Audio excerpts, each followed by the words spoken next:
Hello everyone, మీలో chicken pakodi ఎంతమందికి ఇష్టమో కామెంట్ చేయండి. ఇప్పుడు ఈ చికెన్ పకోడీని ఎలా ప్రిపేర్ చేసుకోవాలి వీడియోలో చూద్దాం.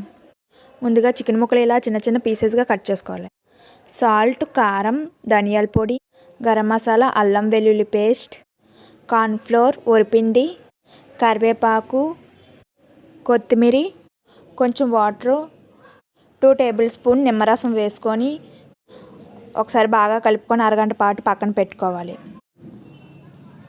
ప్యాన్లోన ఆయిల్ వేసుకొని ఆయిల్ హీట్ అయ్యాక అరగంట ముందు కలిపి పెట్టుకున్న చికెన్ ముక్కలు వేసుకొని మీడియంలో పెట్టుకొని మధ్య మధ్యలో కలుపుకుంటూ గోల్డెన్ కలర్ వచ్చేంత వరకు ఫ్రై చేసుకోవాలి. అలా ఫ్రై అయ్యాక ఒక ప్లేట్లో తీసుకొని సర్వ్ చేసుకుంటే ఎంతో టేస్టీ అయిన చికెన్ పకోడీ రెడీ.